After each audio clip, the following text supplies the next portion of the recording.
슈타이너는 사실 인간의 삼원성에 대한 얘기를 하기 이전에 이미 이 우주와 지구가 어떻게 발달해왔다 이런 얘기를 먼저 합니다. 간단하게만 보여드리자면, 정말 간단하게만 보여드릴게요.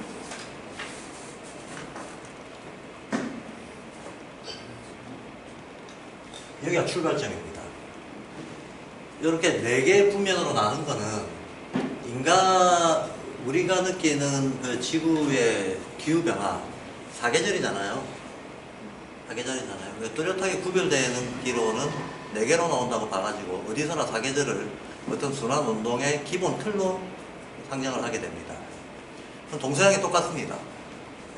그래서 우리가 알고 있는 기질론 같은 것도 사계절의 성격을 그대로 가져온 거죠. 우울질, 담즙질 하는 거 있잖아요. 그거는 슈타이너가 만들어내는 게 아니고 이미 고대 그리스에서부터 자생적으로 먼저 있던 겁니다. 그리고 인도의 사대설이라고 하는 게 있잖아요. 지수화풍. 이런 것도 사계절을 고도리 흉내낸 거예요. 그럼 동양에서도 사계절을 고도리 흉내내서 목화 금수를 놓고 중앙에 토가 있다는 식으로 보는 거죠. 똑같은 구도입니다. 그런데 이거를 우리는 보통 1년 사계절이라고 생각을 하는데, 이걸 좀 더 확장해서 보면 지구에 1년 사계절이 있듯이 이 우주에도 지구의 사계절과 같은 어떤 그 에너지 환경의 변화가 있다라고 보는 거죠. 그 거시적으로 봐도 만약에 유기이론적인 게 아래 위로 다 통하는 거라고 한다면 작은 단위에서 일어나는 일이 큰 단위에서도 일어나야 될 거 아닙니까? 그러니까 지구의 사계절이 있듯이 태양계의 사계절도 있다는 거예요. 이 태양계의 사계절, 우주의 사계절을 슈타이너는 아주 구체적으로 쫓아가면서 분석을 합니다. 그 분석한 것을 쓴 책이 아카시아 연대기라고 하는 책인데, 그 책에 보면 지금 번역돼 나와 있기로는 인간과 우주의 발달인가 하는 제목으로 번역이 돼 나와 있습니다. 거기 보면 맨 처음 출발이 토성기부터 시작합니다. 토성기라고 그래요. 이 태양계가 만들어지던 가장 초기를 토성기라고 하고, 이걸 왜 토성기라고 했을까라는 생각을 해보면 이유는 사실 간단합니다. 우리의 이 태양계가 맨 바깥쪽에 토성이 돌고 있어요. 실제로 토성이 돌고 있어요. 태양계 맨 끝이 토성입니다. 그럼 가장 중심이 태양입니다. 그럼 토성과 태양 사이에 별들이 늘어서 있는 거죠. 그 딱 중간에 지구가 있고요. 지구하고 태양 사이에 금성, 수성이 있고, 지구하고 토성 사이에 화성, 목성이 있어요. 옛날에 동양 사람들은 이 지구를 토라고 봤던 거예요. 토. 그렇게 보면 목화, 토, 금수 이렇게 나오죠. 바로 이 목화, 토, 금수가 천간의 순서거든요. 그래서 이게 약간 옆으로 얘기가 빗나가는 겁니다만, 동양에서 오행이 있다라고 하는 것은 실제 오행성의 작용을 얘기하는 거예요. 그러니까 오행이 미신이다라고 얘기하는 사람들은 이게 어디서 나온지를 몰라요. 이게 천문관 책에서 나온 거예요. 천문관 책에서 나왔다는 사실을 모르니까. 그런데 왜 십간인가 하면 이 오행성의 변화가, 오행성이 일으키는 에너지 대기 상태의 변화가 음양으로 나뉘어지니까 오행성 곱하기 음양 해가지고 10개가 되는 거예요. 그래서 대기의 에너지 상태의 변화가 10단계로 변한다라고 보고 가벌병정 무기경신인계라고 이름을 짓게 되는 거죠. 그게 십천간입니다. 근데 이 십천간, 여기서 하나 빠진 게 있거든요. 달의 자금. 지구는 달을 달고 있거든. 그러니까 달 자체는 지구의 위성에 불과하지만 지구한테 미치는 영향에 있어서는 다른 행성 못지 않단 말이죠. 그래서 이제 달까지 쳐가지고 6개로 보면 6개 곱하기 음양하면 12개 나오잖아요. 그러니까 12개 나오는 변화 과정이 있고 10개 나오는 변화 과정이 있다고 보는 거예요. 그리고 이제 이 대기의 변화하고 지구의 땅의 변화로 나눠가지고 땅의 변화가 조금 더 복잡하고 개수가 많게 변화한다고 보고, 그래서 사물과 땅의 변화는 12진법으로 변하고 에너지와 대기의 변화는 10진법으로 변한다. 이렇게 본 게 십천간 12지지의 논리입니다. 이제 그거는 제가 지금 러프하게 말씀드리는 거고, 좀 더 자세하게 얘기하는 거는 다른 기회가 있으면 말씀을 드리겠지만, 크게 보면 이제 이런 논리로 십천간 12지지라고 하는 어떤 대기의 변화와 대지의 변화, 이 두 개를 파악해가지고 이 두 개를 종합해서, 금년 같은 경우에는 기해년이죠. 기해년. 그러면 이 하늘의 대기에는 음토가 떠돌고 있고 땅에는 쉽게 말해서 음수가 사물의 상태를 지배하고 있다라고 보는 거예요. 올해는 이런 기운이 넘쳐나는 때고 이게 넘쳐남으로 인해 가지고 어떤 작물이 잘 되고 안 되고 어떤 북두병이 돌고 안 돌고 그런 강우량이 어떻게 변하고 이런 걸 이제 계산을 해내는 겁니다. 그러니 소위 갑을병의 육식갑자라고 하는 거 이거 자체가 천문과 대지의 변화를 읽어내는 일종의 그 자연과학적 프레임인 것이지, 자연과학적 프레임인 것이지, 이것이 무슨 풍속적인 신앙, 기복신앙으로 나중에 쓰이기는 하지만 기복신앙에서 출발한 게 아니라는 걸 이해하는 게 대단히 중요합니다. 대단히 중요하고, 바로 이 어떤 에너지와 물질의 상태를 파악하는 기본 프레임을 가지고 동양의 수학과 과학의 기본 툴로 이용을 하면서 이걸 가지고 한의학도 하고, 도구도 만들고, 제도도 만들고, 문자도 만들고, 예의범절 같은 것도 이걸로 만들고, 건축 설계도 이걸로 하고, 전부 이걸로 했다는 거예요. 그러니까 우리가 갑을병정 모르면 동양문화 접근이 안 됩니다. 갑을병정 무기영신 이걸 모르고는 동양문화 접근이 안 되고, 이것이 철저하게 요즘 비유적으로 얘기하자면 과학적인 천문학적 원리에서 연역 추론하는 거지, 어떤 신앙에서 나온 게 아니라는 걸 이해하는 게 대단히 중요하다. 왜 제가 자꾸 대단히 중요하다 그러면 아직까지도 이 음양모형을 미신이라고 생각하는 가정들이 깔려있기 때문에, 이게 미신이라고 가정하는 이상은 우리 문화를 다 부정할 수밖에 없게 되고, 심지어는 우리 모국어의 제자 원리를 부정하게 된다. 국민요금 제자 원리 다 음양모형에 기초해서 설명하고 있거든요. 이런 걸 부정하고는 뭐 정체성이랄 게 아무것도 남는 게 없는 거죠. 그렇게 부정해서는 안 된다. 마찬가지로 이제 인지학에서도 이 맨 바깥에 있는 게 토성인데, 최초의 상태에서는 이 토성이 우주를 이끌어가는 어떤 힘의 성격을 이끌어가는 작용을 한 행성이라고 토성이라고 얘기를 하는 거예요. 오늘날 우리가 물체라고 부르는 것이 이때 나왔다라고 봐요. 그리고 첫 번째 얘가 생겼다 이 말이고, 두 번째 얘가 생겼다. 그래서 얘가 생긴 걸 태양기라고 해요. 우주 형성사를 지금 얘기하는 거예요. 맨 먼저는 큰 범위가 생기고, 그 다음에는 구심점이 생기고, 그러면 구심점과 원심점이 만들어졌으니까 양극성이 생겼잖아요. 양극성이 생겼으니까 이 사이에서 뭔가 대칭성도 나오고 순환성도 나와야 될 거 아닙니까? 대칭성이 나오려면 요게 전체 범위니까 요 두 개가 음영짝으로 대칭이 되게 되려면 중간에 있는 애가 굉장히 중요할 거 아닙니까? 이 중간에 있는 애한테로 기운이 쏠렸다 흩어졌다 쏠렸다 흩어졌다는 정거장 역할을 얘가 하거든요. 근데 얘가 누군가 보니까 우리 지구예요. 그래서 이 태양계에서는 우리 지구가 바로 그 역할을 하고 있기 때문에 지구에만 생명체가 있는 거예요. 지구가 태양계의 힘이 모였다 흩어지는 정거장이거든. 흩어졌다 모였다 흩어졌다 모였다를 반복하는 일종의 대칭의 중간점이거든요. 그러니까 지구에만 생명체가 있고 지구에만 어떤 신적인 이런 존재들이 진화를 해나가는 거예요.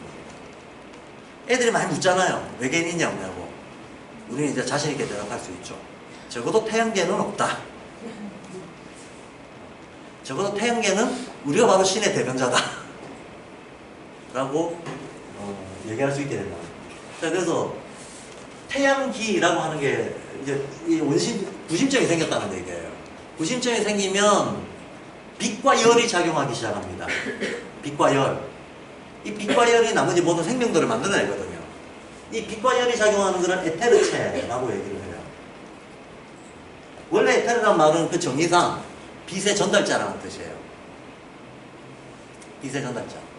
그 빛과 열이라고 하는 게 작용하기 시작하면, 그럼 빛과 열이 작용하기 전에는 온도가 냉랭했을 거 아닙니까? 근데 여기 이제 빛과 열이 작용하기 시작하니까 온도가 뜨거워지는 부분이 생기겠죠. 그러면 음과 양으로 뭐가 갈라지겠죠. 그래서 여기서 최초의 분화가 일어난다고 봐요. 1차 분화가 일어난다. 그래서 이때도 인간이 무엇인가 했을 때, 인간이란 지구의 상태를 가장 함축적으로 다 포함하고 있는 어떤 존재, 그게 인간이라고 봐요. 그럼 지금 같은 우리 이런 모습의 인간은, 지금 같은 우리의 모습의 이 인간은 이 분면에서 나왔다고 봐요. 이 분면에는 그런 인간이 없는 거죠. 그럼 이분면의 인간은 어떤 인간이었냐? 물체 같은 인간이었다는 거야. 그게 무슨 말이냐? 그때는 광물밖에 없던 시절이었는데, 지금 광물이라고 우리가 부르는 그런 것밖에 없었는데, 현재는 광물이라고 우리가 부르지만 이 시기에는 원형적인 어떤 물질이 나온 거기 때문에 이 원형 물질은 기체, 액체, 고체로 오늘날은 갈라지잖아요. 저 때는 기체, 액체, 고체가 안 갈라진 상태로 덩어리져 있었다고 봅니다. 이럴 때는 목성을 둘러싸고 있는 가스 덩어리 이런 거예요.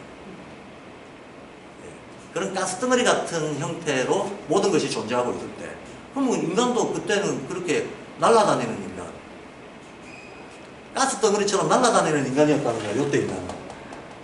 상상이 안 되시죠?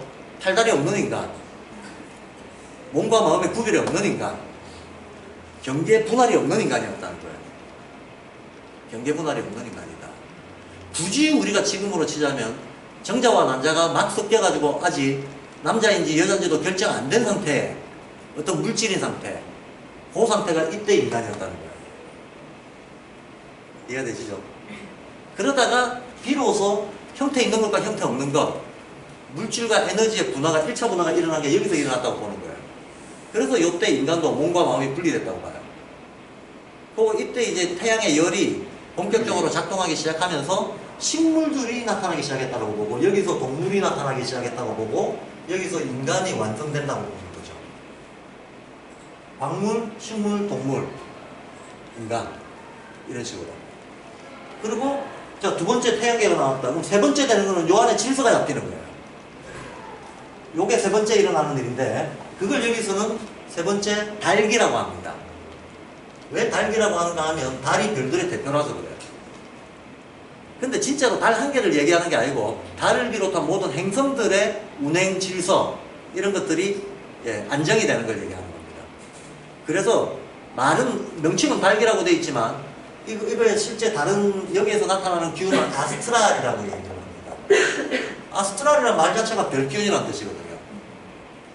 그래서 아스트랄체가 여기서 나온다 라고 얘기를 해요. 근데 우리 뭐 에테리가 뭐냐, 아스트랄이 뭐냐 이런 거를 사전적 정의로 외우면 안 됩니다. 이 힘의 성질과 흐름으로 이해를 해야 돼. 그러면 여기서 1차 분화시키는 게 에테르체의 역할이에요. 그럼 여기는 더 분화되는 거예요. 2차 분화. 분산력이 더 커지는 거죠. 그럼 이게 원형적인 어떤 상태라면 원형적인 상태에서 1차 분화, 2차 분화 일어난 거거든. 그럼 그 다음 상태는 또 분화가 일어납니까? 아니에요. 통일이 일어나요. 자, 여기서 1차 분화가 일어났기 때문에 몸, 마음이 분리되는 거예요. 여기서 몸, 마음으로 분리된 인간이 나타나. 그럼 여기서는 마음이 또 한 번 더 분화가 돼. 그래서 몸, 혼령이 분리된 인간이 나타난다는 거예요, 여기서. 이해가 되시죠? 한 번 더 분화가 된다는 거예요. 한 번 더 분화가 되는데, 이렇게 계속 분화만 일어나면 순환이 안 될 거 아니에요? 통합도 일어나야 될 거 아니에요? 그럼 여기서 1차 통합이 일어나겠지. 여기서 2차 통합이 일어나겠지. 한 바퀴 도는 거니까. 이해가 되시죠? 그럼 지금 여기를 달기라고 하고 여기를 지구기라고 합니다. 이 지구기를 주도하는 어떤 힘을 자아라고 해요. 바로 인간이죠. 자아. 근데 우리 번역어 자아가 이 몹쓸 번역어라서 아자를 쓰면 너무 오해가 커져서 문제가 사실 심각합니다. 그래서 차라리 그냥 우리말 나를 쓰는 게 낫고, 왜냐하면 자아라고 말하는 순간 우리는 자꾸 사회적으로 제한된 욕망 덩어리의 퍼스널리티를 자꾸 떠올리게 됩니다. 우리가 주체성이라고 얘기할 때는 나의 성격, 개성 이런 걸 자꾸 떠올린다고. 근데 나의 성격, 개성은 사회적으로 만들어진 거지만 내가 사회성이 있기도 전에 나는 있었잖아요. 그렇잖아요. 그리고 내가 죽어 자빠져가지고 영이 돼도 주체성이 있거든요. 그런 포괄적인 의미의 주체성이라고 하는 것이 나인 거지. 그래서 종교에서는 뭐 참나 이런 말을 쓰잖아요. 나라고 하는 주체성이 나의 개체성에 매이지 않는다는 뜻인 거죠. 근데 어쨌든 이 지구기에 지금 번역되어 있기로는 보통 자아체가 지구기를 이끈다. 이 자체는 우주적인 힘인 거지. 물체나 그렇잖아. 아스트랄체가 그러하듯이 자체도 요 시기 지구기를 이끌어가는 우주적 힘인 거예요. 그러면 그 작용을 보면 여기서는 1차 분화, 여기서 2차 분화. 그럼 여기서 작용은 필연적으로 1차 통합, 2차 통합이 돼야 되는 거죠. 그렇죠? 그럼 여기서 1차 통합이 일어난다는 건 뭐겠습니까? 혼과 영이 통합된다는 거예요. 혼과 영이 통합된다는 건 뭐겠습니까? 이 시기에 인간은 혼에만 의지해서 살고 아래 위를 모르고 살았는데 이 시기에 인간은 드디어 영적 인간이 나온다는 거예요. 이해가 되시죠? 더 들어가면 영만 이해하는 게 아니고 물질계까지도 꿰뚫어서 다 이 연결 전체를 이해하는 이런 인간이 나온다. 이런 인간은 거의 신이지 뭐. 이런 인간을 다른 힌두교 용어로는 아트만이라고 합니다. 아트만. 영의 세계, 물질의 세계를 다 꿰뚫어가지고 이 세계 전체를 나의 자의식으로 끌어오는 그 주체. 이걸 아트만이라고 합니다. 살아있는 신이죠. 근데 현재 우리는 그까지는 아니고 영과 혼을 통합시킬 수 있는 시대정신이 가능한 때로 왔다는 거예요. 영과 혼이 통합, 그리고 영과 혼이 통합, 여기서 중요한 게 이제 I, 이게 나라고 하는 게 작용한다는 건데, 이 나라고 하는 거를 굳이 번역을 되자면 주체성이라고 얘기할 수밖에 없습니다. 주체성, 자기의 작용을 자각하고 있는 어떤 존재. 그래서 슈타이너는 인류 최초로 나는 나다라고 하는 것을 선언한 어떤 인간의 몸을 타고 태어난 신성을 예수 그리스도로 보는 거죠. 그 말은 예수 그리스도가 나는 나다라고 했을 때 나는 길이요 생명의 진리다라고 얘기를 했는데 그 말은 지금까지 모든 어떤 이 우주가 만들어지고 생성되어 왔던 그 작용의 힘들을 내가 내 속에 다 끌어안고 있음을 내가 자각하고 있다는 뜻이에요. 한마디로 감각의 산물로서의 개별적인 개성이 아니고 우주의 주인으로서 내가 우주를 대변하고 있는 우주가 나를 통해서 발현되고 있다는 것을 자각하고 있는, 즉 보편성을 자각하고 있는 개별자. 보편성을 자각하고 있는 개별자. 그게 나다라는 거거든요. 다른 말로는 보편적 개별자라고 얘기할 수 있습니다. 자, 어쨌든 여기서는 1차 통합, 여기서는 1차 분화, 2차 분화, 여기서는 1차 통합. 아직까지 역사가 오진 않았지만 여기까지 내려간다 그러면 2차 통합이 일어나겠죠. 필연이잖아요. 순환의 논리상 필연이라 해야 되잖아요. 네. 이거 언제 올지 모르죠. 현재 슈타이너는 우리가 이 시기를 지나가고 있다는 거예요. 이 시기를 지나가고 있다. 그래서 슈타이너가 우리가 오성혼에서 의식혼으로 들어가고 있는 시대에 있다라고 합니다. 그 말의 의미가 뭐냐면 오성혼이라고 하는 게 이 혼을 강화시키는 마음작용이에요. 그러면 슈타이너적인 의미에서 의식혼은 영적으로 점핑하는 그 경계를 뚫는 힘이거든요. 이게 경계가 뚫어져야 통합이 일어나는 거죠. 영과 혼의 통합이. 이해가 되시죠? 소위 우리가 깨달은 인간, 영적 인간이라고 하는 게 나올 수 있는 시대적 조건이 됐다는 거예요. 근데 슈타이너적 의미에서 영적 인간, 깨달은 인간은 현실적으로는 의식혼에 일단 가닿아야 돼요. 일단은 의식혼에 가닿아야 된다. 의식혼에 가닿아서 칸트식으로 얘기하자면 이 세 단계를 거쳐가지고 아주 이성적인 인간이라 해요. 아주 이성적인 인간인데 칸트하고 다른 거는 칸트는 여기서 가치 판단하는 걸 끝나버렸지만 도덕률 판단하는 걸 끝나버렸지만 그래서 의무관념을 여기서 도출을 해냈지만 슈타이너는 이걸 뚫고 올라갈 수 있다고 보고 이것이 우주적 주체성하고 연결된다고 봐서 자유로운 인간이 나타난다고 보는 거예요. 의무에 복종하는 인간이 아니고 자기가 오히려 의무를 만들어낼 수 있는 인간, 창조적이고 자유로운 인간이 나타난다고 보는 그 지점이 다른 거죠. 근데 일단은 이 지점에 올라가야 점프가 가능하다라고 하는 논리는 똑같아요. 네. 그러면 요게 이제 슈타이너가 말하는 사구성체입니다. 사구성체. 하나, 둘, 셋, 넷, 네 개. 두 개는 분화, 두 개는 통합이잖아. 두 개는 분화, 두 개는 통합하는 힘이거든요. 요런 어떤 힘의 성질들을 이해하는 게 중요해요.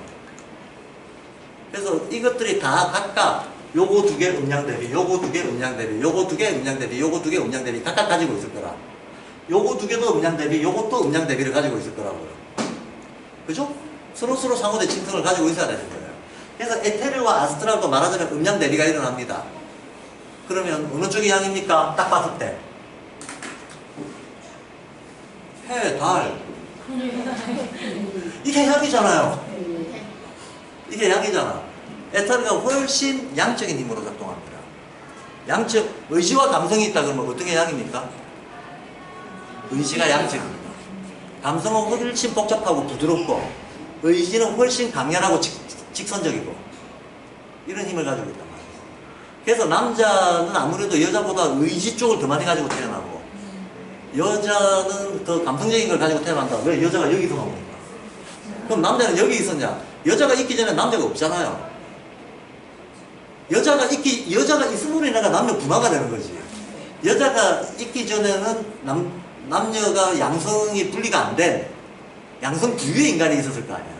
그러니까 아담은 이브가 있기 전에는 남자도 여자도 아니었던 거죠. 그러니까 태초의 인간은 남자도 여자도 아니죠. 양성 부유의 인간입니다. 다만 여자가 나옴으로써 여자가 진화의 산물이죠. 이렇게 진화 못한 떨거지들이 남자가 되는 거죠. 더 진화해서 튀어나온 건 여자가 되고, 이제 진화 못하고 남겨진 애들은 남자가 되고, 이렇게 이제 구별이 되는 거죠. 그렇다고 뭐 좋아하실 필요 없습니다. 더 진화했다고 세상을 잡는 거 아닙니다. 더 진화해서 세상을 잡으면 제가 왜 개고생을 합니까? 그래, 어쨌든 이 흐름은 이해가 되시죠? 에테르, 아스트랄 이런 거를 우리가 잘 알아야 되는 게 왜 그러냐면, 우리가 발달론이라든가 7년 주기설이라든가 기타 등등, 여기 이거를 7년 주기설이라고 얘기하는 거거든요. 이 전체적인 흐름이 인간의 일생에서도 나타나고, 이걸 뚝 잘라서 학년기에도 나타나고, 여러 단위에서 이게 반복적으로 재현이 된다고 보는 거예요. 재현이 된다고 보는 거고, 인간한테 나타날 때는 여기서 여기까지 7년, 여기서 여기까지 7년, 7년, 7년. 그래서 0세부터 28세까지 해가지고 47, 28. 28살쯤 돼야 드디어 이제 한 개성으로서의 인간이 일단 완성된다 라고 보는 거죠. 그럼 여기서 여기까지는 7세까지는 감각이 발달하고, 그죠? 여기서 여기까지, 여기까지는 에테르체가 발달하고, 여기서 에테르 나오니까 에테르체가 발달함으로써 저기 뭐야, 생리작용을 할 수 있게 되는 거죠. 그래서 14세가 되면 생리작용을 할 수 있는 그 나이 때가 되면 남녀 구별을 시켜주는 거죠. 역사적으로 우주 속에서도 이때 양성 분화가 됐다라고 보는 거예요. 이때는 몸마음만 분화가 됐고, 이때는 성의 분화가 일어났다. 그래서 남자는 1차 분화의 산물이고 여자는 2차 분화의 산물이라는 것이, 이건 음담태설 아닙니다. 아카시아 인덱에 나오는 얘기입니다. 그래서 남자의 성기는 1자고 여자의 성기는 2자라는 거예요. 이해하셨죠? 여자의 성기는 2개로 보이게 돼 있고 남자의 성기는 1개로 보이게 돼 있다. 이거는 인간만 그런 게 아니고 동물도 다 똑같다. 그런 이제 분화가 일어난 거다라고 보는 건데, 그러면 요때까지 감각이 발달하고 이빨다리 하고, 그죠? 요때까지 에테르체가 발달해가지고 남녀 성의식이 구별이 되기 시작하고, 그럼 요때까지 이제 아스트랄이 발달하겠죠. 아스트랄이 발달하면 자의식이 강화가 되고, 자의식이 강화가 되는데, 쭉 잘라가지고 요때쯤부터 공격이 끝나버리는 거죠. 여기서부터 성인 18살. 왜냐면 자아가 확실하게 강화되는 방면으로 들어가면 더 이상 교육의 영향을 안 받게 됩니다. 인격적 영향을 안 받고, 기능적인 지식 습득하고 뭐 학습하고 이런 거는 배울 수는 있지만, 그거는 평생 동안 필요하면 가서 하는 거고, 인격 성장의 영향은 더 이상 안 받는다는 거예요. 그럼 이쪽 국면에 들어가는 때가 나이가 18이라고 보고, 여기서 끝내가지고 요거부터는 지가 알아서 수행해라, 이렇게 되는 거죠.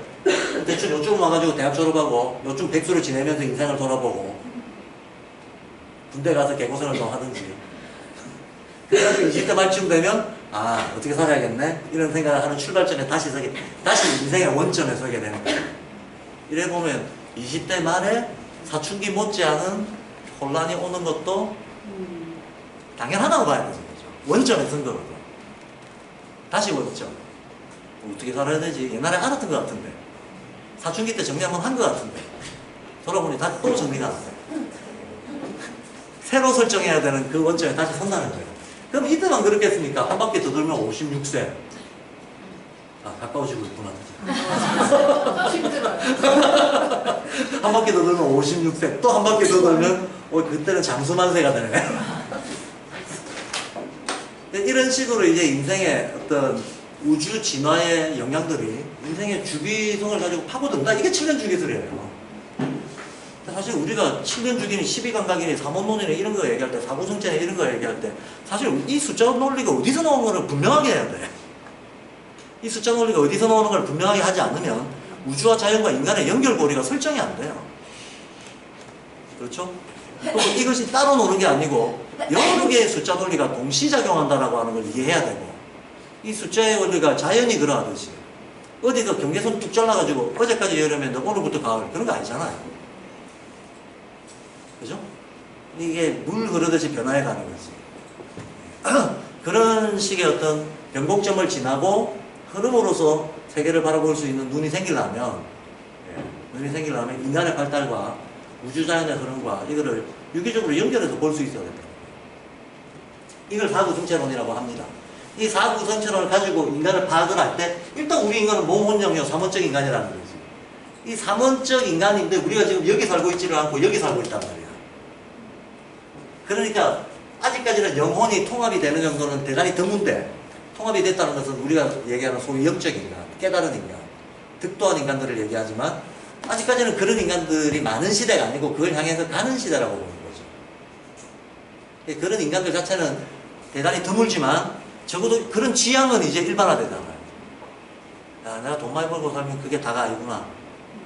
삶에 뭔가 깨달음을 얻고 가치를 찾고 살아야 되겠구나 하는 게 이제는 어느 정도 우리가 공감하는 때가 됐다는 얘기예요.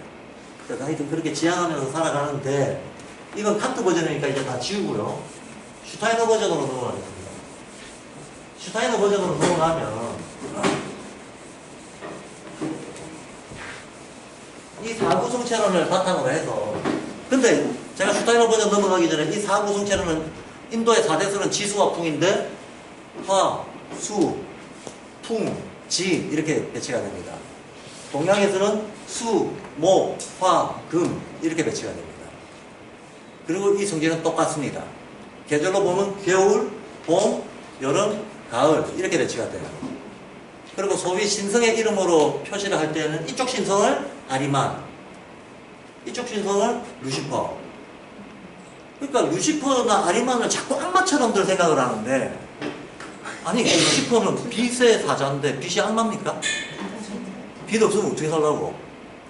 또 거꾸로 아리만은 어떤 죽음의 기운이긴 하지만 죽음이라고 하는 것이 영성이에요.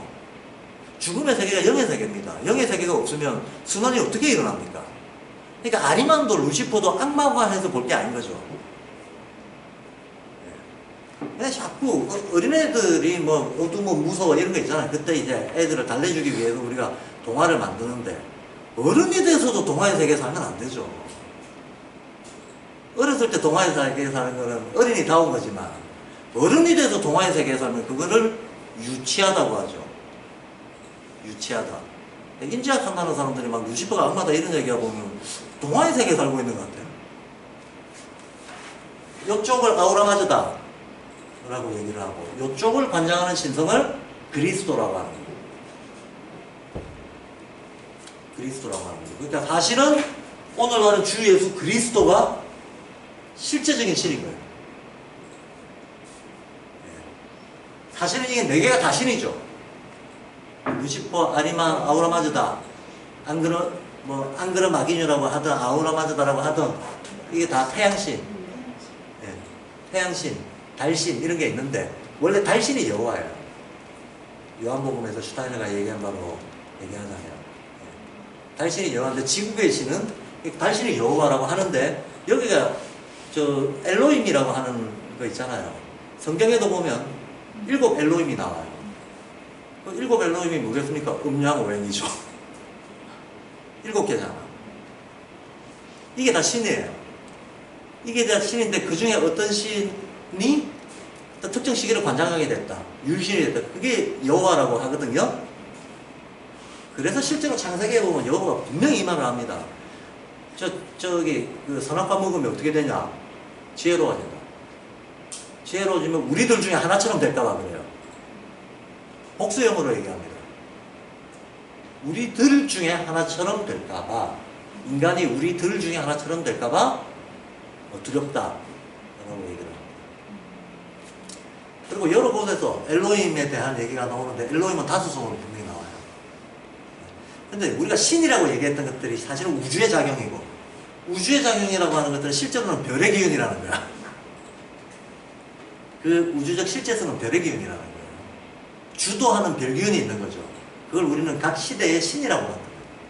그럼 요때는 달신이 주도하니까 여호와, 요때는 태양신이 주도하는데 기초 어떤 행성들이 막 자리 잡기 시작할 때니까 일곱 엘로힘 이렇게 보는 거예요.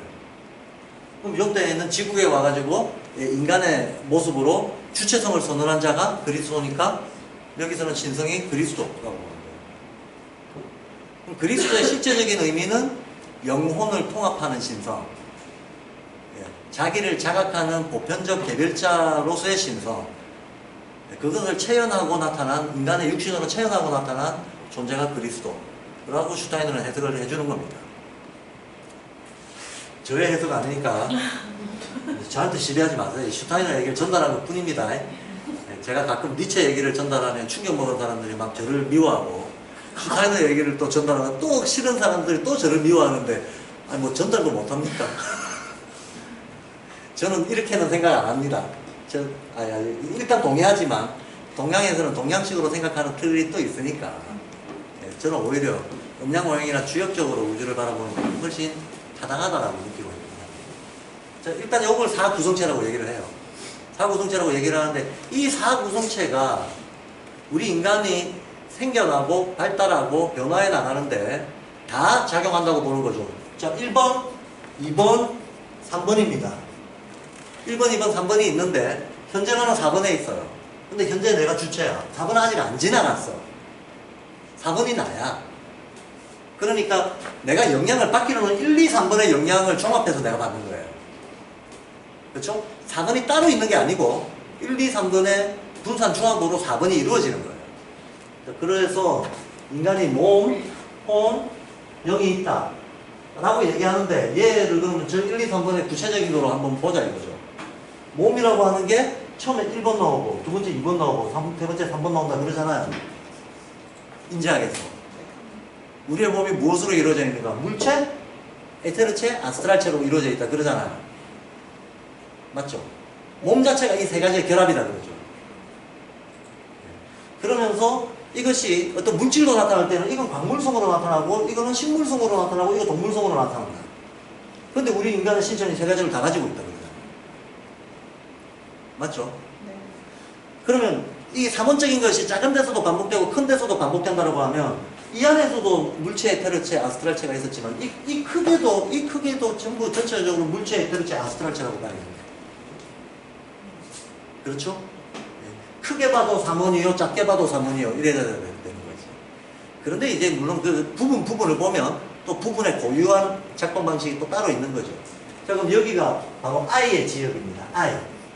주체성을 자각하는 어떤 의식이 나타나는 지역인데 옛날의 혼하고는 달리 얘는 굉장한 어떤 주체성을 자기를 중심으로 한 통합 능력을 가지고 있는 힘이란 말이죠. 그럼 얘가 어떻게 하는가? 얘가 여기 1번, 2번, 3번하고 순차적으로 오잖아요. 그러면 여기서 I라고 하는 힘이 버티고 있다가 I-3번을 딱 포착해내버립니다. 3번이면 제일 가깝잖아요. 여기. 그렇죠. I-3번 3번을 I로 재해석해내버려요. 그러면 두 번째 가가지고 I-3번을 여기서 재해석을 했는데 3 더하기 2번 그 뒤에 2번이 따라 올라옵니까? 그러면 여기 가가지고 I-3 더하기 2 더하기 1번 순차적으로 다 잡아먹는 거죠. 한 놈 잡아먹고 두 놈 잡아먹고 세 놈 다 잡아먹고 이해되시죠? 그럼 이제 새롭게 추가되는 애들이 그때의 중심을 이루는 애들입니다.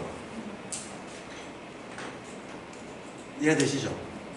그러면 이게 무슨 말인가? 이제 요때 나타나는 거 이게 여기 이름이 다 붙어 있어요.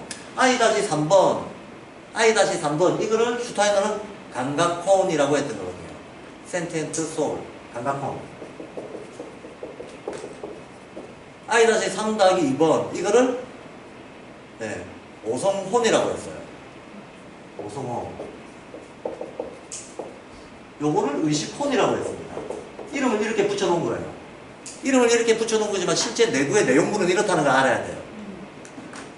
내용물은 이러하다. 그리고 이 내용물 중에서 특히 우리가 눈여겨봐야 되는 게 얘 1번은 그냥 광물, 식물, 동물 이러면 셋 중에 한 개인 것 같지만 실제 아까 사후성체에서의 의미를 보면 물체는 원형이에요. 원형. 그렇죠? 그러니까 물체라고 하는 것은 실제로는 3분의 1이 아니고 얘는 어마어마한 통합적인 어떤 힘인 거예요. 그러니까 의식호는 통합을 의식하는 거예요. 그러니까 이성작용이 일어나는 거예요. 자, 이러한데 요때 슈타이너가 여기에서 작동하는 것이 심프시다 라고 해요. 심퍼시다. 여기에서 작동하는 것이 안티퍼시다 라고 합니다. 그러면 심퍼시는 당연하게도 뭡니까? 3번하고 연결이 되는 거예요. 심퍼시의 작용은 3번의 어떤 그 작용력, 그게 인간에게 나타났을 때가 심퍼시인 거야. 그럼 2번의 작용이 크게 나타났을 때 그게 안티퍼시인 거야.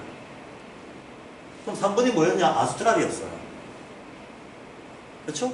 여기 아스트랄이 나오는 거잖아. 아스트랄은 음장 중에서 음적인 거죠. 음적인 거죠. 여기서는 에테르가 나오는 데였잖아. 에테르는 음장 중에서 양적인 거였잖아요. 그렇죠? 그러면 음이다, 양이다 라고 하는 건 뭐로 이해를 해야 되는가? 음이다 라고 하는 건 갖다 붙이는 거예요. 땡겨오는 겁니다. 땡겨오는 거. 네. 그래서 심퍼스를 중국에서는 융합감이라고 번역합니다. 땡겨오는 거. 네, 융합감. 우리나라에서는 어이없게도 이거를 호감이라고 번역하는 희한한 사람들이 있던데, 제가 아니라 그래도 저 농구에 대해서는 얘기를 안 하고 자꾸 나보고 어디서 배우냐고만 물어서 야, 융합감인지 호감인지 얘기 좀 하자. 그러니까 너 어디서 배웠냐? 자꾸 이것만 물어서 나 혼자 공부했는데 그럼 아이고 너는 저기 검정 안 됐으니까 얘기하지 마. 뭐 이런 뭐 이상한 대화를 기피하는 문화가 좀 퍼져 있어가지고 안타깝게 생각합니다. 하여튼 이거 융합감이라고 합니다. 이해되시죠? 아스트랄 음식인 거니까 땡기는 거다. 융합감이라고 얘기한다. 그럼 얘는 미는 거겠지. 밀어내는 거겠지. 그래서 이거를 중국에서는 이척감이라고 합니다. 거리를 둔다, 멀리 둔다, 밀어낸다 이 말이에요. 이척감. 이거를 우리나라에서는 그 옛날에는 이거를 공감 반감이라고 보통 번역을 했고, 예, 요즘은 이걸 호감 혐오감이라고 번역하는 희한한 퇴행적 번역을 하는 사람들이 많이 나타났어요. 많이 나타난 정도가 아니고 이런 사람들이 온데 독일 교수들 불러가지고 강의하는데 연수 강의에서 공식 통역을 막 혐오감 이렇게 해버려요. 이렇게 얘기를 해버리면 얘가 가지고 있던 원래 우주와 자연에서의 힘의 본질이 뭔지를 알 수가 없고 인간의 좋고 싫고의 감정으로만 해석이 돼버리잖아요. 근데 이 좋고 싫고의 감정으로 해석을 하면 안 되거든. 왜 안 되는가 하면, 자, 좋고 싫고의 감정은 감정에 충실한 거잖아요. 내가 좋은 거에도 애착하지만 싫은 거에도 애착하잖아요. 맞죠? 어떤 놈이 한 번 싫으면 영원히 싫은 거야. 그냥 싫은 놈은, 내가 미운 놈은 제가 옳은 얘기를 했건 뭐 어쨌건 네가 말하니까 싫어 이런 거 있잖아요. 제가 요즘 그 현실은 그거에서 굴러간다는 걸 나이 들면서 진하게 느끼고 있습니다. 제가 어떤 얘기를 딱 하니까 막 사람들이 좋은 얘기로 박수 쳐요. 하자. 그러니까 네가 말하니까 하기 싫대요. 뭐 이런 거. 어른들의 세계에서도 문화의 수준에 따라서 이런 게 얼마든지 있습니다. 맞죠? 그런데 좋고 싫고로 얘기를 하자. 그럼 이게 융합감이라고 했습니다. 융합감이라고 하는 거 땡기는 거라고 했어요. 땡기는 게 감정으로 나타나든 동일시로 나타나요. 동일시.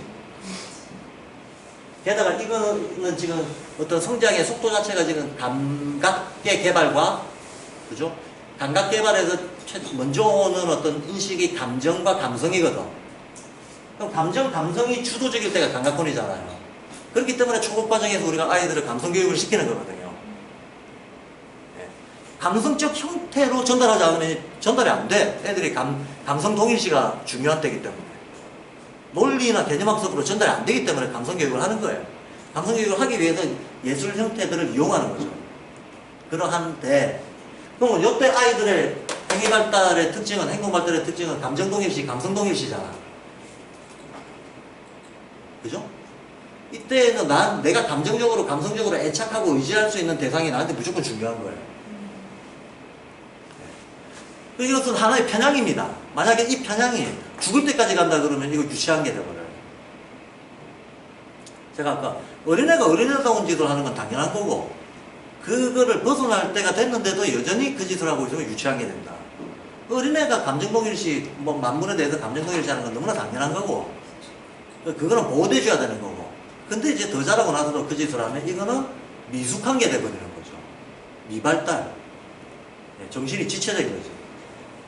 그런데 그럼 여기서는 이제 감정동일시가 중심으로 세계를 바라보게 됩니다. 그러면 이제 인형에 대해서도 인격을 부여하고, 사물에 대해서도 인격을 부여하고, 그러잖아요.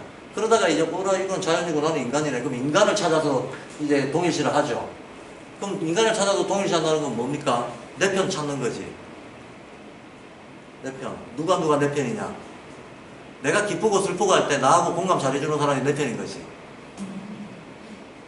그렇잖아요. 그러니까 나랑 취향 판단이 비슷하고 나랑 오호가 비슷한 사람들 끼리끼리 몰리려고 하잖아요. 편가르기. 감정, 이거 융합감 중심으로 발달할 때 편가르기가 불가피하죠. 자, 여기서 호감, 혐오감 이야기를 한번 해보자고. 편가르기를 하게 되면 편 안쪽에서는 호감이 생길 거 아닙니까? 이 호감과 그 경계선 바깥에 차별화하기 위해서 혐오감이 동시에 생길 거 아닙니까? 이게 같이 생기지 따로 생길 수 있습니까? 호감만 있는 편가르기가 있나요? 호감이 걸 이면에서 보면 혐오감이에요. 그렇잖아요. 그러니까 융합감이라고 하는 것은 인간의 감정으로 따지자면 호감, 혐오감을 동시에 내포하는 거지. 얘가 혐오감이고 얘가 호감으로 이렇게 이분화가 안 된다는 거예요. 이해가 되시죠? 물론 우리는 이 반감이라고 하는 거를 실제로 자각을 잘 못해요. 반감이라고 하는 거. 반감이 어떤 식인가 하면 거리두기의 이 힘이 반감이거든. 그럼 내가 어떤 애하고 막 놀다가도 제가 나한테 어떤 말을 했어요. 그럼 내가 순진할 때는 그 말 자체에 훅 빨려 들어갈 텐데, 내가 약간 사회적으로 물고 세속적인 어떤 이제 장고생들을 좀 하고 나면 제가 저 말하는 의도가 뭐지? 혹은 제가 나한테 어떤 기부를 했다. 그러면 마음의 빚으로 그럼 나도 하나 받아들이니까 하나 줘야지 하는 생각들을 하게 된단 말이지. 이게 경계 없이 딱 붙어 있으면 이런 생각이 안 들어요. 내 마음이 네 마음이고 완전히 동일시되어 있는 상태에서는 나도 주더라도 무조건 주지 받을 생각 안 하고 준단 말이야. 거꾸로 내가 받더라도 우리의 것이다라고 생각하지 네 거 내 거를 구별하지도 않잖아요. 동일시가 강할 때는 그렇잖아요. 부모 자식 동일시가 강할 때 부모가 자식한테 뭐 주면서 야 너 나중에 내가 투자한 거 다 뱉어내라. 지금부터 계산 들어간다. 이렇게 주는 부모가 어디 있냐는 거야. 이 동일시가 강할 때는 그런 계산을 안 해. 이 동일시가 약해지면 그 계산이 들어가죠. 근데 이 계산이 들어갈 때 이러한 종류의 일종의 냉정하게 객관화시켜놓고 대상화시켜놓고 계산이 들어갈 때 이런 것들이 처음 생길 때는 우리는 이거 자각을 잘 못해요. 내가 계산하고 있다는 거예요. 그렇지 않나요? 자각을 잘 못하니까 이런 얘기가 나오는 거예요. 내가 너한테 얼마나 잘해줬는데 네가 나한테 이럴 수가 있냐. 사실은 이미 계산이 들어간 거죠. 내가 너한테 잘해준 거를 기브라고 보고요. 테이크에 공정기원을 해야 내가 손해를 안 본다라고 하는 생각이 있는 거죠. 내가 거래관계에서 손해를 안 본다. 거래관계 이거 벌써 이척감이 있는 거예요. 이해가 되시죠? 거래관계라고 생각을 하니까 준 만큼 받아야 된다라고 생각을 하니까 일단 원망과 보상심리 이런 것들이 생겨야 되는 거야. 이런 식으로 이척감이 처음에 인간한테 생길 때 나도 모르게 자각도 못하게 슬쩍 생겨요. 근데 이게 이제 강하게 다가올 때는 이런 거는 있어요. 어떤 감정적 혐오감이 강하게 딱 들어올 때는 우리는 이거 반감이 드네 하고 딱 의식을 자각을 하게 돼요. 그래서 슈타이너가 몇 군데에서 평소에 인간들이 감정적으로 강한 혐오감을 느낄 때 그때 반감이 뭔지를 알게 된다는 거예요. 그 말은 맞아요.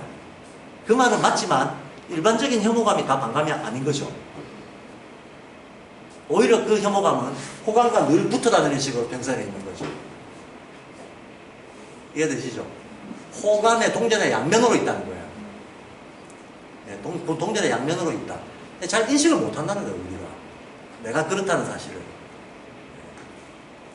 내가 그렇다는 사실을 잘 모르는데, 어쨌든 유관값이 이척값, 이게 원래 뜻이다. 원래 뜻이면.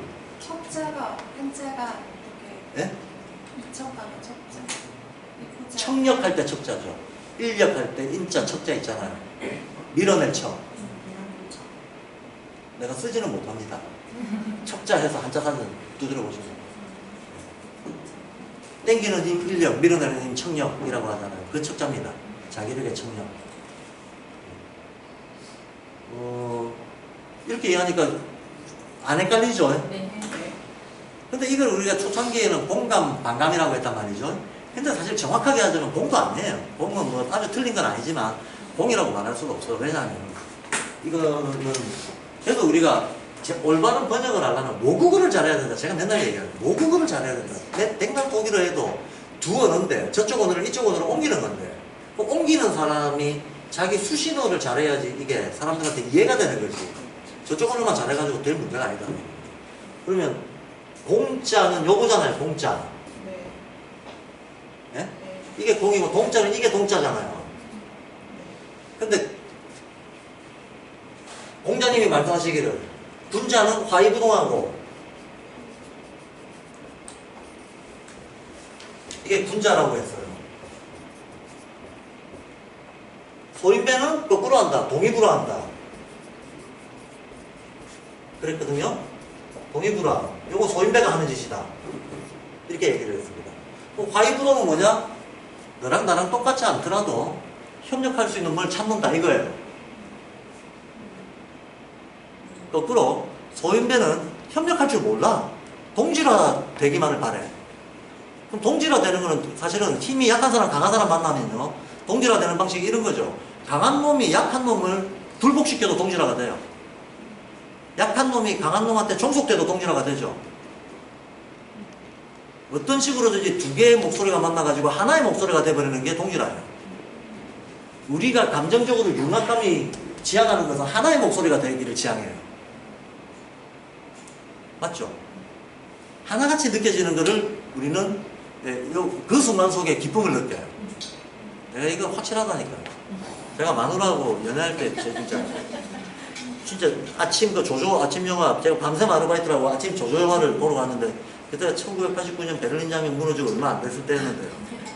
그때 이제 동구권 영화가 쏟아지기 시작해가지고 또 동구권 영화 또 예술 영화 이런 거 있잖아요. 롱테이크로 음악 잔잔하게 그러면 3시간짜리 예술 영화 보면 100% 자는 거. 그거를 제가 그 밤샘 아르바이트를 하고 아침 조조 영화를 봤습니다. 졸려 죽겠는데 마누라는 이제 저하고 오랜만에 영화 그때는 연애하던 시절이었어요. 이제 영화 다 보고 나와가지고 밥 먹으면서 영화 어땠냐고 자꾸 말을 시켜서 말하기 싫은데 자꾸 말을 시켜서 이제 영화 봤을 때 별로 안 좋았던 거 몇 가지를 딱 얘기해서 졸아가면서 그래서 그때 우리 마누라 손가락 딱 내려놓고 나의 뺨을 한 대 탁 때리고 가버리더라고. 그래서 저는 갑자기 날벼락을 맞고 이 날벼락의 의미가 도대체 뭐냐? 저는 젊었을 때는 좀 철학적인 인간이라서 이 날벼락이 주는 인간 존재는 좀 의미가 뭐냐? 도대체 나를 왜 때린 거지? 하고 이해를 해보려고 진짜 생각을 했는데 그때 느꼈어요. 같은 감정을 느끼고 싶어하는 거야. 자기는 좋았다 이거야. 자기는 좋았으니까 같이 본 나도 자기와 같은 마음이기를 바랬던 거지. 근데 내가 투덜투덜 찡얼찡얼 하는 얘기를 하니까 영화에 대한 게 문제가 아니고 왜 너는 나와 같은 어떤 상태가 되려고 노력하지 않느냐. 아이 나쁜 새끼야. 그러고 때린 거죠. 우리가 사귄다는 것은 그런 어떤 감정적 동일시 속에서 일치감을 맛보려고 사귀는 건데 너는 그런 노력을 안 하네 이 나쁜 새끼야 그러면서 때린 거죠. 이해되시죠? 그 맥락은 제가 그 깨달음을 얻었을 때 순수 이성 비판을 이해한 것보다 더 큰 여자란 무엇인가 이런 거구나. 오늘 인생의 깨달음이 왔다니까. 그래서 그 뒤부터 제가 진짜로 여성이 무서워지기 시작했어요. 야, 다가가면 포섭된다. 그물에 걸린다, 그물에. 꼼짝없이 딱 잡아가지고 옆에 딱 옆구리에 끼고 다니고 싶어 하는 마음이로구나. 그 마음이로구나. 어째 보면 마치 엄마가 애 양육할 때 옆구리에 끼고 양육하는 거하고 똑같은 마음이겠네? 그래서 이게 남녀 관계가 참 어렵다. 왜? 남자들의 영원한 로망은 사냥꾼같이 사는 거거든요. 그런 정착지 없이 돌아다니는 거거든. 싸돌아다니고 딱 붙여놓는 거 있으면 탈출하는 게 남자들의 로망이거든. 그렇잖아요. 그럼 여성의 로망은 잡아두는 거고 남성의 로망은 탈출하는 거고 평생 싸우는 거죠. 끝없는 싸움을 하는 거지. 끝없는 싸움. 여기 있잖아요. 이 두 개 싸움. 이 두 개 싸움을 벌여내는 거죠.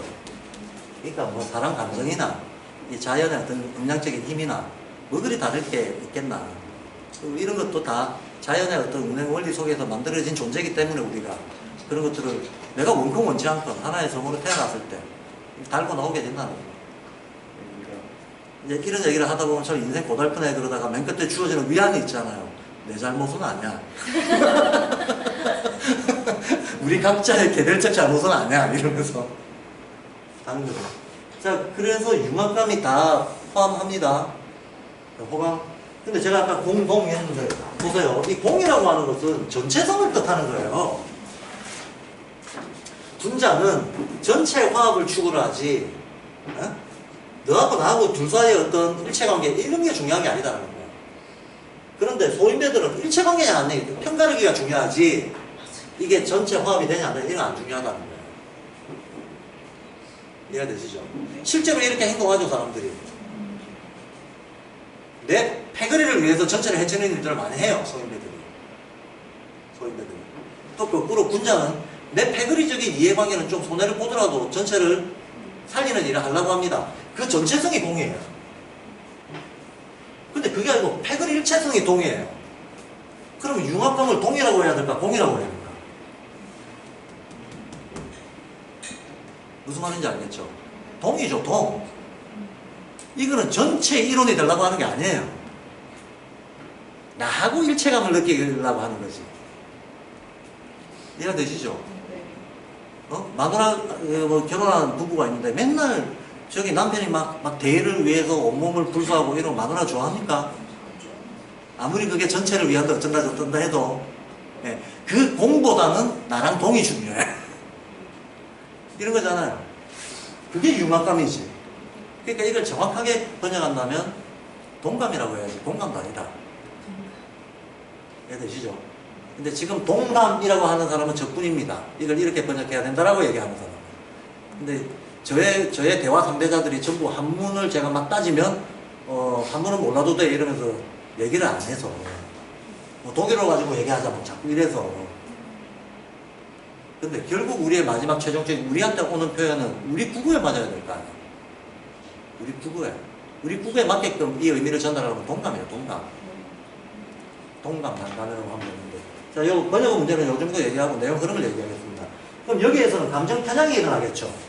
한마디로 이 사람의 판단과 행동의 중심이 감정에 있다는 거예요. 감정 동일시에 있다는 거예요. 내 감정이 내 마음에 들면 좋은 거고 내 편이면 좋은 거고 이런 거예요. 내가 기댈 수 있으면 좋은 거고 이런 거라는 거죠. 이런 감정 편향이 있습니다. 여기. 사실 이것도 이기주의죠. 이기주의예요. 왜 이기주의가 생기는가 하면 어쩔 수 없이 나 중심으로 생각하려고 하는 힘이 이 영역에 들어와가지고는 기본 힘으로 버티고 있거든. 기본 힘으로 버티고 있는데 감정 동일시를 바탕한 주체성. 이러니까 이기적일 수밖에 없어요. 그래서 어린애들이 이기적이지 않은 건 아닙니다. 비밀을 공유하는 놈들끼리 편먹고 나머지에 왕따시키잖아. 애들은 왜 그렇게 진짜로 비밀을 좋아하는지. 제가 저희 학교의 교장인데 우리 꼬맹이들의 그 일상 놀이 중에 하나가 저를 쫓아다니면서 담배 피는 걸 적발하는 거예요. 그래서 적발을 마치 이게 보물 찾은 것처럼 교장이 담배 폈다 그러고 온동네 떠듭니다. 왜 애들은 원래 왜 골려 먹고 남 저기 하는 거 권하는 거 이런 거 막 비밀을 폭로하고 이런 거 좋아하잖아요. 근데 제가 얼마 전에 하도 애들한테 아무리 말을 해도 애들이 안 듣잖아. 그래서 누가 딱 나와가지고 여자애가 야 교장 선생님 하고 내가 쉬 우리끼리만 알아야 돼 그러니까 쉬 이 비밀놀이에 금방 동화가 되는 거야. 담배 폈다를 폭로하는 것보다 교장 선생님과 자기만의 비밀을 가졌다는 게 더 중요해. 내가 이거 한번 봤는데 이거 비밀로 해주면 우리는 비밀을 공유하고 있기 때문에 같은 편. 그게 이겁니다. 그게 이런 겁니다. 그게 이런 건데 자 그런 감정과 어떤 감정동일시가 하나의 편향이 되는 시기 그때가 우리가 초급 흔히 학교에서 초급 나이대라고 하는 그 나이대입니다. 이때도 이기적이 아닌 것은 아니에요. 일정한 경계를 쳐서 그 안에서 이기적입니다. 네. 그러다가 올라갔을 때 보세요. 내가 올라갈 때 3을 떨어뜨리고 가는 게 아니고 3을 끌고 올라가요. 그러니까 나는 여전히 감정동일시를 끌고 거기에 양적인 성질이 좀 들어가는 거예요. 양적인 성질이 들어간다는 건 이척감이 들어간다는 거예요. 이척감이 들어간다는 것은 옛날에는 그냥 감정동일시만 했는데 이젠 계산도 한다는 거지. 내가 쟤가 좋긴 한데 우리 엄마가 쟤하고 놀지 말라고 했는데 성격 나쁘다고. 옛날에는 그냥 우리끼리 그냥 재밌게 노는 게 다였는데 이제 보니까 얘가 성적이 많이 떨어져. 그럼 놀면 나한테 손해야. 이거부터 이척감이에요. 그렇죠? 이게 손해, 이해득실을 따지는 것부터 이척감입니다. 그리고 이제 저기 교과 과정이 문자 학습 들어가고 숫자 학습 들어가잖아요. 문자 학습, 숫자 학습 들어가면 세상을 틀지어서 하나의 정형된 패턴으로 이해하게끔 되어있잖아. 전부 계산하는 걸 배우잖아. 그러니까 온 세상을 다 계산적으로 보게끔 되는 거야. 그리고 이렇게 계산을 해내려면 이때는 내 감정 전달하는 게 중요하니까 별로 정확하지 않은 언어를 구사해도 아무 문제가 없어요. 내가 상대방한테 그래서 여성들하고 말하는 게 대화가 참 어려워요. 진짜 제가 우리 마누라한테 정말 우리 마누라 저 부처 만들려고 저랑 만났다라고 늘 생각하는데 내가 뭘 먹고 있어 그러면 맛있어? 라고 물어봅니다. 맛으로 먹나 먹어야 되니까 먹지 이러고 있는데 삐져서 가 있어 벌써. 맛있어? 라고 하는 것은 가로치고 나도 먹고 싶은데 왜 니만 처먹냐 이 말이 이제 이미 있는 건데 그러면 먹고 싶다 말을 하든지. 보통 남자들이 이렇게 반응을 해요. 먹고 싶으면 먹고 싶다고 말을 하면 뭐 내가 이게 아빠한 것도 아니고 뭐한 것도 아니고 줄 텐데. 근데 여성들은 주냐 안 주냐 먹냐 안 먹냐가 중요한 게 아니고 네가 나하고 그런 성견지명의 감정동일시를 하냐 안 하냐가 중요한 거거든. 그럼 그걸 표현을 할 때 꼭 내가 이렇게 못 알아듣게 표현을 해도 너는 알아먹어야 돼 이런 또 심술을 낑겨가지고 얘기를 하잖아요. 그래서 맛있냐? 그럼 맛있냐고 물어서 나는 이거를 단순한 인포메이션 정보로 이해를 하고 내 의견을 물어와서 의견을 뭐라고 얘기했는데 막 신경질 내고 이게 대화가 어려운 거죠. 대화가 어려운 거죠. 요때 그런 일이 일어납니다. 이제 더 이상 심정을 표현하는 언어 가지고는 더 이상 소통이 안 되는 어떤 순간이 와요. 사회 구조적인 걸 다루고 계산적인 걸 다루고 논리 학습적인 걸 다루면 심정 표현 가지고 있는 언어 가지고는 오지선다 사지선다에 정답 못 맞춰요. 맞죠? 이 문장에 대한 내 느낀적 느낌이 이래 이거 가지고는 못 다가갑니다. 개념과 학습의 세계에 못 다가간다는 거예요. 따라서 개념학습이 이제 발달하기 시작하면 우리는 만사만물에 대해 가지고 거리를 두고 보는 걸 훈련하게 되는 겁니다. 이 거리 두고 보는 것에 대한 훈련, 이게 한편으로는 좀 비인간적으로 볼지도 모르겠지만 또 다른 한편으로는 바로 이 훈련에 의해서 우리가 발견하게 되는 게 주관성을 떠난 보편성이라고 하는 세계로 들어가게 됩니다. 보편성. 내 감정하고는 상관없는 세계. 3 플러스 2가 5다라고 하는 거에 내 감정이 들어갈 필요가 있나요? 없잖아요. 3, 7, 21에 내 감정이 들어갈 필요 없잖아. 얘가 봐도 21, 얘가 봐도 21, 제가 봐도 21. 근데 사과가 맛있다. 이건 맛있는 놈도 있고 맛없는 놈도 있고, 나도 맛있을 때도 있고 맛없을 때도 있고, 누구랑 같이 먹으면 맛있고 혼자 먹으면 싫고, 이건 감정이고. 이 사과가 200g, 여기엔 감정이 안 들어가는 거예요. 이해가 되죠? 그래서 제가 아까 말한 이 사과는 200g, 3 곱하기 7은 21. 요런 거는 우리가 자기의 주관성을 한 발 떨어뜨려 놔야만이 생각할 수 있는 것들입니다. 근데 이거 중심으로 세계를 판단하려고 한다라고 하는 것은 한편으로는 자기 감정으로부터, 동일시로부터 이렇게 떠나는 거기 때문에 인간이 굉장한 고통을 수반하게 돼요. 인간은 뭐가 됐든지 간에 자기가 익숙한 세계를 떠난다는 게 어렵죠. 그러니까 사춘기를 겪게 되는 거예요, 여기서. 사춘기가 뭔데? 이제까지는 이 세상은 나한테 선하고 우호적이고 막 그냥 감성적으로 샤방샤방 부드럽기만 하고 그랬는데, 이제 치열한 경쟁 속에서 계산을 해야 되고, 어떤 이 숫자의 논리에 익숙해져야 되고, 등수로 평가받고 모든 게 계량화되고, 이걸 받아들일 뿐만 아니라 내가 그걸 내면화해가지고 나 스스로 그거에 능동적으로 대응을 한다고 하는 것은 이 의식의 전환이 필요하거든. 고통스러운 거야. 이게 이 고통스러운 과정, 자기를 논리적으로 재구성하는 그 과정이 사춘기를 가지고 있는 거야. 그래서 사춘기는 한편으로 감정이 가장 격앙되어 있죠. 왜냐하면 감정을 어느 정도 떨어뜨려내는 과정이기 때문에 오히려 역설적으로 더 격앙이 돼요. 격앙이 되지만 그 격앙된 자기 감정을 어쨌든 나는 이 세상에 왜 태어났고 사회에 뭐 하면서 살 것이며 진로를 어떻게 잡을 것이며 세상은 나를 어떤 눈으로 바라보고 있고 어느 정도 돼야 내가 성공하고 이렇게 자기 인생을 머릿속에서 재구성하는 거지. 그 과정이 오성원이 들어오는 과정이에요. 이해되시죠? 우리가 다 공통적으로 겪는 과정입니다. 어쨌든 이런 과정을 겪고 나면 드디어 인간은 주관적인 것보다는 객관적인 것이 사회적으로 더 필요하다. 주관적인 것보다는 보편적인 게 더 필요하다. 이 보편적인 게 없으면 공동체를 굴려갈 수 있는 어떤 질서의 발견이 불가능하다. 너랑 나랑 이해관계도 다르고 감성도 다른데 그래도 같이 살아야 된다면 같이 합의할 수 있는 기준이 필요한데 그거는 보편적인 거 아닌 데서 나올 수가 없는 거죠. 따라서 이게 발달 안 하면 공동체는 발달 안 하는 거죠. 그렇죠. 그럼 우리는 이제 이런 생각을 할 수가 있죠. 내 강락호는 싫다고 말하지만 내 오성호는 필요하다고 말하는 어떤 거에 따를 수 있다. 이게 바로 칸트가 말하는 도덕률적인 인간입니다.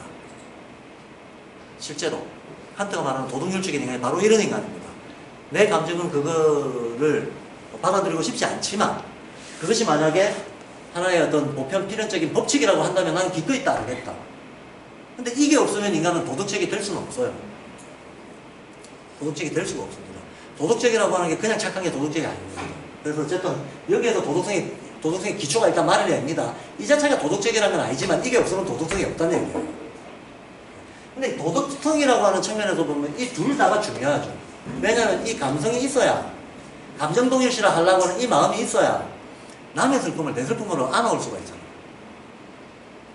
남이 지금 불행한 일을 당했는데 이 감정 동일시에 이런 힘이 없으면 그게 나랑 뭔 상관 이래버리고 마는 거죠. 그런데 뭐라도 이 사람이 나하고 어떤 일체감을 가질 수 있는 사람이다. 내 식구다. 감정 동일시가 굉장히 강하죠. 우리 민족이다. 조금 멀지만 그래도 강하죠. 우리 동네 사람이다. 더 강하죠. 동물보다는 인간한테 더 강하고 동물이 한 100마리 어디서 저기 사고 나서 죽었다. 돼지가 100마리 몰살당했다. 감정의 동요가 없지만 인간이 죽었다 그러면 조금 슬픔이 느껴진다 이거죠. 그러니까 자기하고 동일시가 가까우냐 뭐냐에 따라 가지고 정도의 차이는 있지만 이 동일시, 감정 동일시라고 하는 게 없다면 우리한테는 도덕의 기초가 발생을 안 한다는 거예요. 남의 문제는 남의 문제, 내 문제는 내 문제 이렇게만 생각하면 어떤 공동체라고 하는 것에 대한 연민의 바탕 이런 것들이 없다는 거예요. 그러니까 얘가 없어도 도덕성이 안 생겨요. 근데 얘가 없어도 안 생겨요. 그렇죠? 얘만 가지고 있으면 편가르기만 열심히 하고 내 편에 좋은 게 도덕적인 게 되거든요. 얘가 있어줘야만 네 편, 내 편 가리지 않고 우리 모두에게 공통적으로 좋은 게 뭐냐를 지향할 수 있게 되는 거예요. 인류 전체에 우리 시대에 공동의 과제가 뭐냐를 지향할 수 있는 힘이 여기서 나온다는 거예요. 자, 근데 어쨌든 이 각각의 과정을 통과할 때는 편향이에요. 얘도 편향, 얘도 편향. 얘는 너무 냉철한 이성만 강조하고 논리만 강조하고 여기는 너무나 자기 편만 강조해요. 근데 이 과정을 다 겪고 나면 여기 가면 뭐가 일어나겠습니까? 통합이 일어나요. 통합이 일어납니다. 통합이 일어나면 반성적인 힘이 발생합니다. 반성적 힘이 발생한다는 건 돌아볼 줄 안다는 거예요. 이 수준이 되면 내가 돌아보니 그때는 내가 심리적으로 의존할 대상이 필요했던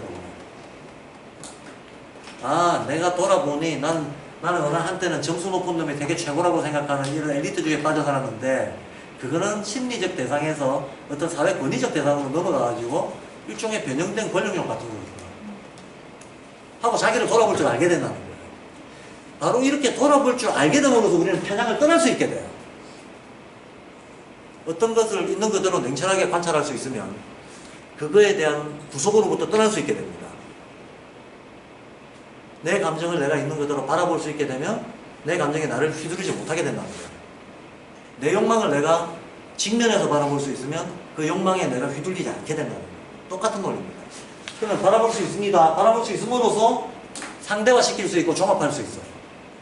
상대화시킬 수 있고 종합할 수 있으면 드디어 얘들한테 영향받지 않는 새로운 동기부여가 발생한다는 거야.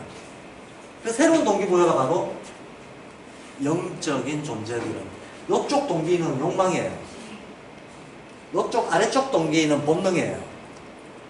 우리는 평생을 본능과 욕망의 그 동기 시스템 속에서 살아왔는데 얘네들을 통합함으로 인해 가지고 거리를 두고 바라볼 수 있고 조화시켜낼 수 있는 이 힘이 발생함으로 인해 가지고 이 동기들을 떨어뜨려낼 수 있게 됩니다.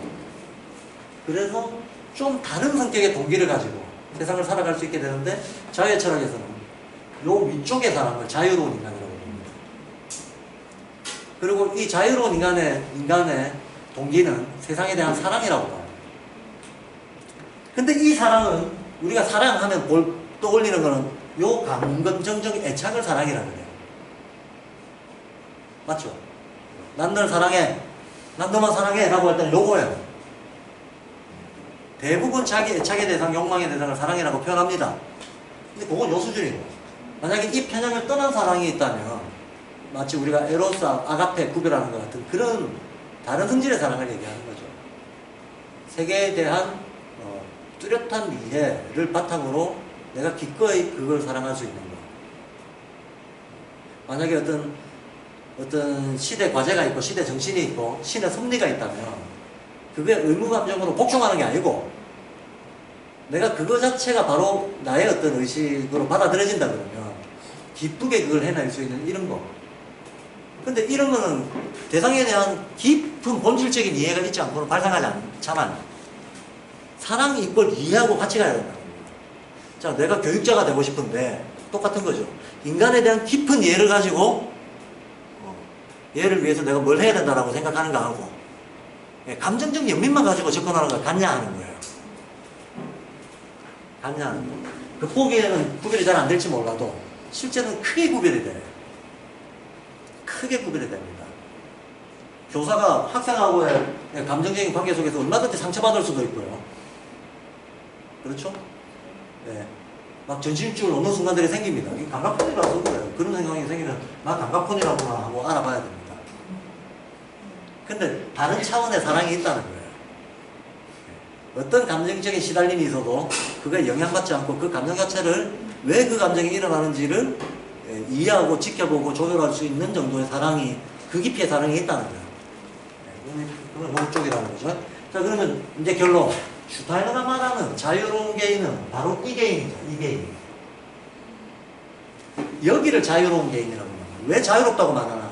여기로부터 벗어났다는 거예요. 심퍼스와 안티퍼스의 한쪽의 영향을 일방적으로 받고 있을 때만 하더라도 내가 알 수 없는 동기에 의해 가지고 지배당하고 있는 거예요. 그렇죠? 근데 이제 나는 이거 두 개를 다 상대화할 수 있게 됐다는 거예요. 통합 능력이 생김으로써 상대화할 수 있게 되는 거예요. 상대화할 수 있고 통합할 수 있음으로 인해 가지고 새로운 관점으로 점프할 수 있는 이제 바탕이 된 거예요. 바탕이 됐기 때문에 우리는 이 심퍼시가 강력할 때 세상을 모방합니다. 동일시. 동일시. 안티퍼시가 강력할 때 세상의 센 놈을 따라가게 돼 있어요. 인생을 플러스 마이너스 2의 득실의 계산으로 한번 생각해 보세요.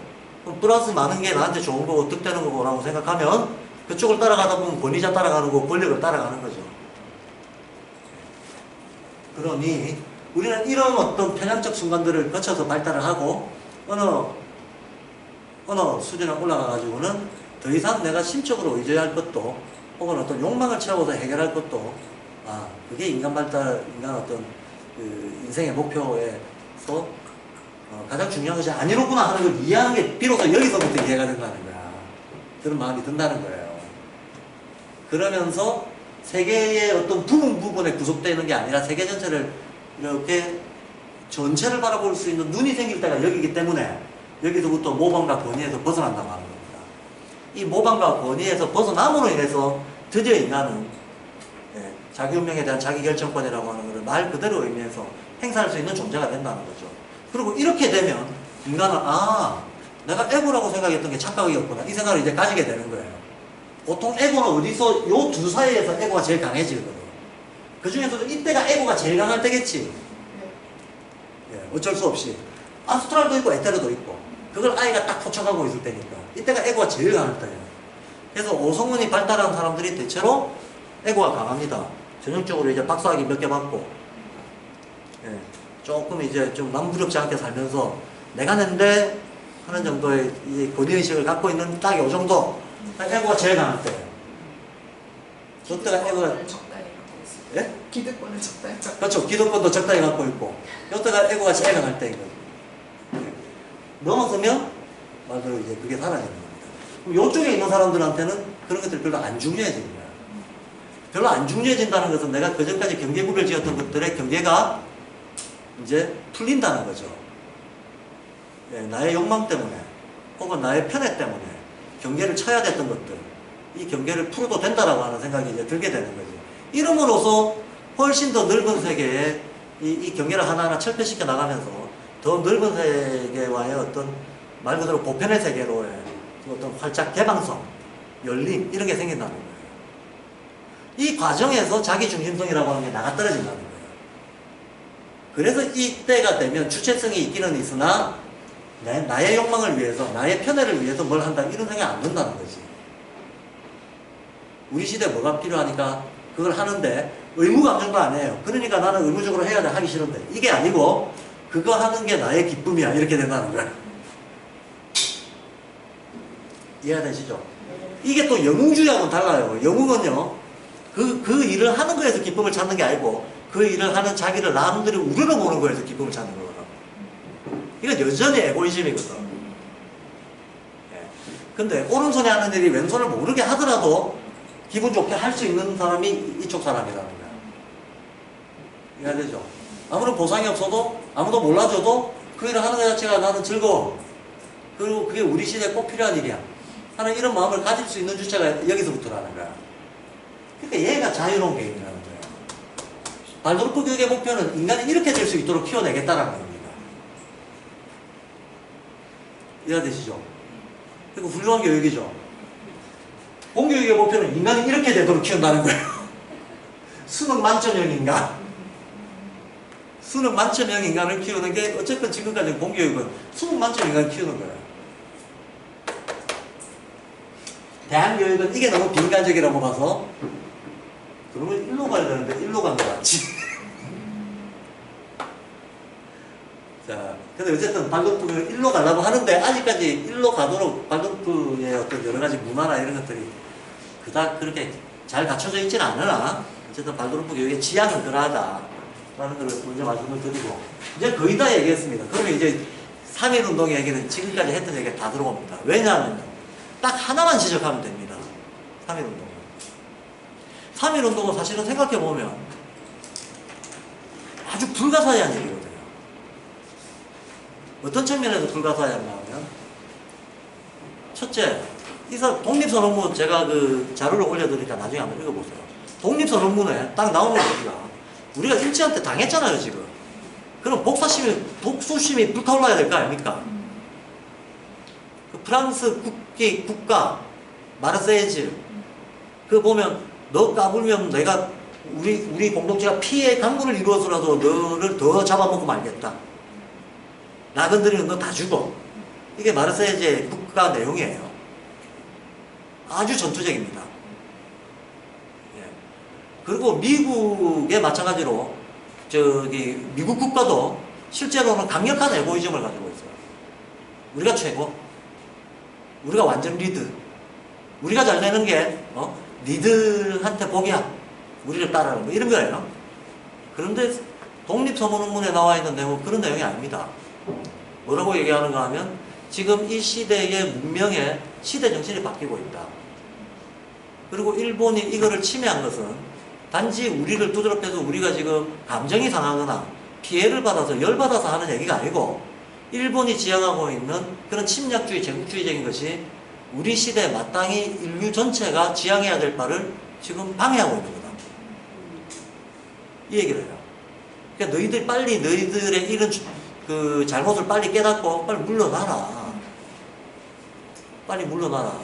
라고 얘기하는 건데, 그래서 3.1운동에서 맨 첫 자가 오등이 자에 이렇게 시작합니다. 오등. 이때 오자가 나 오자를 쓰는데, 이 나 오자는 애고가 없는 주체성을 얘기하는 거예요. 애고가 없는 주체성을 오라고 하지, 애고가 있는 주체성은 압니다. 아. 자아 할 때 아. 우리가 인간 보편의 입장에서 볼 때 현재 필요한 가치가 뭐다? 근데 니들이 뭔 짓을 하고 있다? 그걸 니들이 모르고 있다. 지금 조선을 이렇게 식민지로 삼고 있는 것은 동양의 평화를 해치고 나가서 인류의 어떤 정신문명의 발달을 해치고 이런 얘기를 하고 있어요. 그러니까 니들의 잘못을 알고 빨리 물러나라. 그래야지 이렇게 우리가 지금 이 시대에 공해해야 될 일을 추구할 수 있는 것이다. 이게 딱 의식본적인 내용이에요. 근데 의식본적인 내용일 뿐만 아니라 이게 여러 가지 면에서 놀라운 점이 두어 가지 있는데, 첫째, 뭐가 놀라운가 하면 이 규모가 어마어마해요. 당시에 조선 인구가 2천만이었습니다. 근데 3.1운동에 참가한 인구가 200만이 넘어요. 인구의 10%가 참가했다는 거예요. 지금 우리나라에서 200만이 넘으면 그 10% 참가하려면 한 600만 명 튀어나와야 돼요. 600만 명 보신 적이 있습니까? 600만 명이 뭐 모였다든가 뭐 이런 걸 본 적이 있냐고. 없잖아요. 이런 정도 규모로 거의 국민의 10% 움직였다는 것은 움직일 수 있는 사람 다 움직였다는 얘기하고 거의 비슷한 겁니다. 근데 이게 어떻게 가능하냐는 거죠. 왜냐면 의식본이라고 하는 것 자체가 의식 수준이 높아야 되는 거잖아. 그런데 이때 당시에 10% 정도 움직이는 이 사람들이 지식인이냐? 아니라는 거예요. 지식인이 아니라는 거예요. 일자무식의 민중들이 움직였다는 겁니다. 물론 리드하는 사람도 있고 선동하는 사람도 있었겠지만 훨씬 더 많은 사람들은 평생 동안 농사 짓다가 평생 동안 나무만 베다가 뭐 이랬던 사람들이 움직였다는 거예요. 목숨을 걸고. 근데 이게 움직인 정도도 이제 목숨을 걸고 요 대목이 또 골 때리는 거예요. 18세기, 19세기에 산업자본주의가 자리 잡고 나서 자본주의의 폭력성, 야만성은 전 인류가 똑똑히 목격을 했습니다. 산업자본주의 초창기 때 너무나 많은 아동노동들, 그리고 장시간 노동의 폐해, 노예 노동의 폐해, 이런 거 인류가 다 목격했어요. 그리고 1차 세계대전, 이런 거 봤잖아요. 때려 죽이고, 그런 거 봤는데, 그럼에도 불구하고, 그럼 이 자본주의를 어떻게 극복할 것이냐라고 했을 때, 1917년과 19년에 걸쳐서 인류가 지향해야 될 두 개의 길이 나온 겁니다. 하나의 길은 17년 러시아 혁명입니다. 무장봉기, 총에는 총, 이에는 이, 눈에는 눈, 폭력에는 폭력, 폭력으로 무장봉기해가지고 사회주의 혁명을 일으켜야 된다 라고 하는 게 인류가 보여준 하나의 길이었어요. 이 자본주의 야만성 폭력성에 우리도 똑같이 폭력으로 뒤집어가지고 생산수단을 다 집중시켜서 이거 공동화시켜가지고 해결해야 된다. 근데 그 방법은 오로지 폭력 혁명밖에 없다 라는 게 17년에 인류가 한번 이게 확 몰입된 어떤 사고방식이었던 거죠. 근데 3.1운동이 보여줬던 건 완전히 질이라는 거예요. 3.1운동은 그 행동 강령 자체가 비폭력이잖아요. 설사 일제가 어떻게 행동을 하더라도 아무도 일탈행위를 하지 마라. 3.1운동 세 가지 약속에 하나가 최후의 1인까지 비폭력해라는 얘기 하나가. 이게 거의 불가사의한 거라는 거예요. 이때까지 인류는 평화로 폭력에 저항할 수 있다. 이 생각을 해본 적이 없다는 거예요.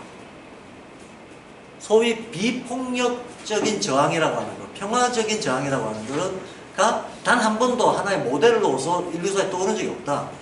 인류사에서 수없이 많은 봉기와 혁명이 있었지만 그 어떤 봉기와 혁명도 방법 자체가 평화였던 적이 없다는 거예요. 근데 3.1운동은 도대체 누가 어디서 무슨 생각을 했는지 평화로만 평화를 취할 수 있다. 이걸 내놨다는 거거든요. 평화는 방법이 아니고 평화가 그 자체가 목적이고 길이고 모든 것을 겸한다. 우리가 흔히 이분법적인 사고에 사로잡힌 사람들은 목적을 위해서 수단을 정당화하는 짓을 합니다. 근데 3.1운동에서는 일정 무식인 사람들이 평화로만 평화를 이룰 수 있다라고 하는 이 목적과 수단의 일체, 이론론적인 이런 의식을 보였단 말이에요. 이게 아주 정말 기적 같은 일이라는 겁니다.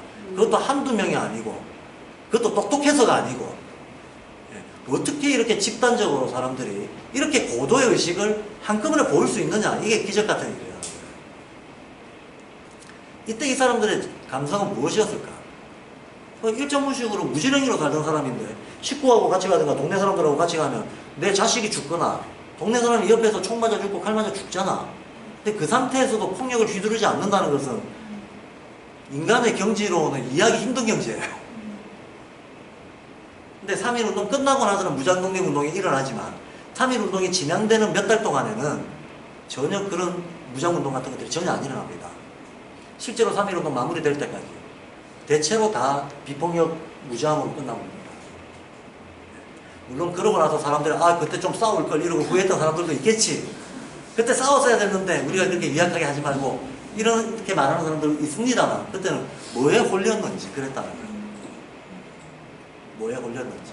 사실 이들이 뭐에 홀렸을까? 이걸 설명할 수 있는 정말 정말 잘 어울리는 개념어가 아까 말했던 칸트의 숭고라는 개념이에요. 제가 지금 설명할 시간은 없는데 나중에 한번 짚어보세요. 칸트가 말했던 생사를 초월하는 숭고감을 이 사람들은 느끼고 있었던 거예요. 숭고감. 근데 숭고감이 어디서 나옵니까? 여기서 나오는 거죠. 집단적으로 여기라는 거거든요. 어떻게 조선의 일자무식 민중들이 누구한테 배운 것도 아닌데 어떻게 집단적으로 이 수준을 발휘할 수 있었냐? 이 미스테리다. 이 미스테리는 뭘로 설명할 수 있느냐? 저는 두 가지로 봅니다. 하나는 우리가 조선왕조가 부패하고 현실적으로 서양의 세력에 밀려가지고 망했어요.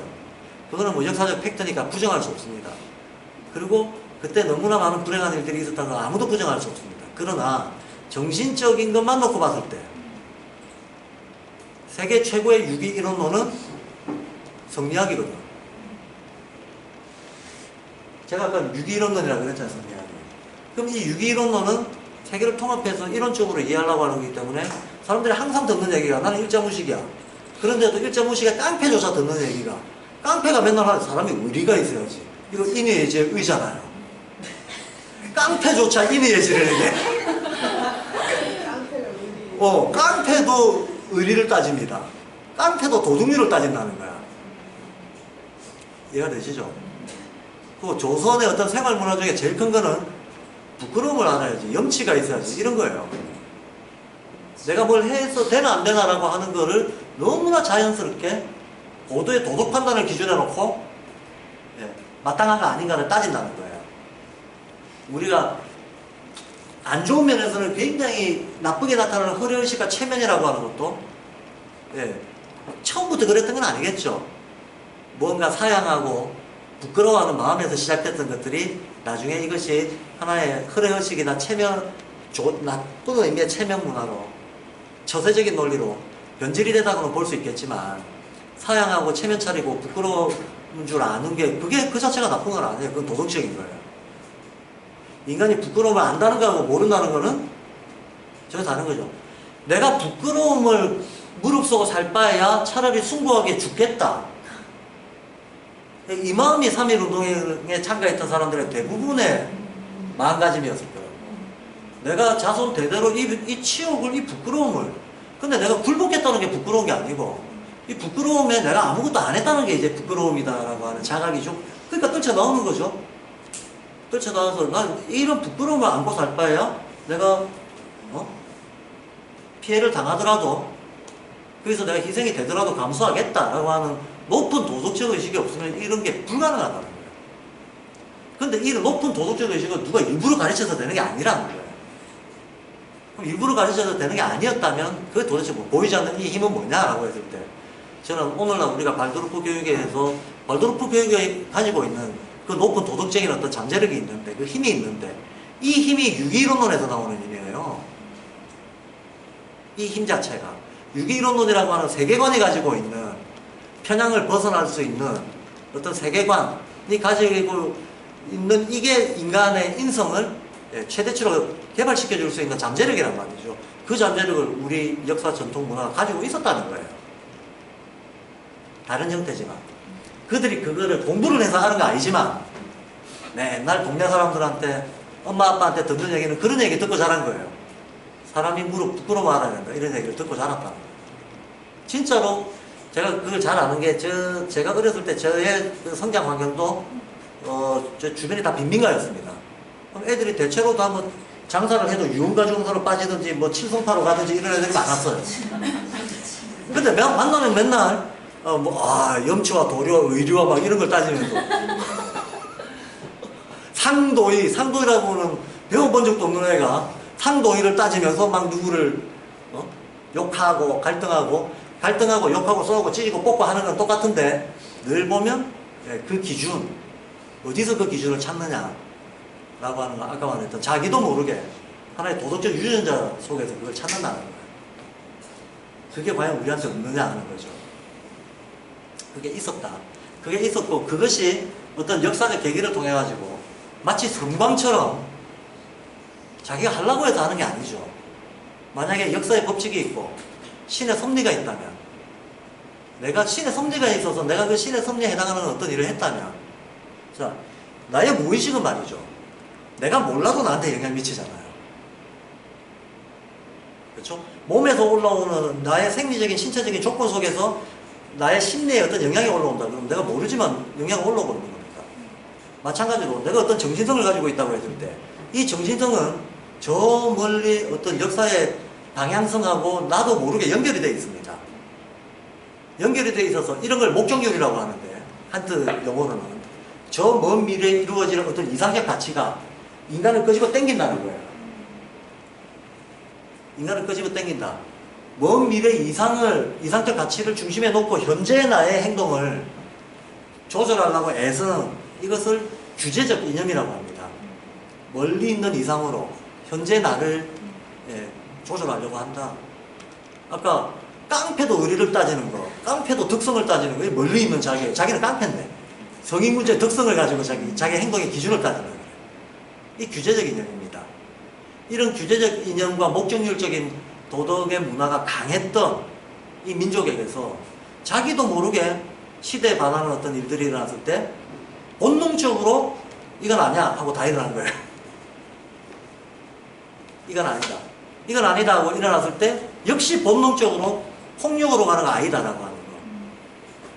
그래서 사실 3.1운동의 가장 큰 역사적 의미는 인류가 최초로 평화를 가야만 한다라고 하는 그 어떤 새로운 비전을 보여주는 거예요. 이게 3.1운동의 가장 큰 의미다라는 거예요.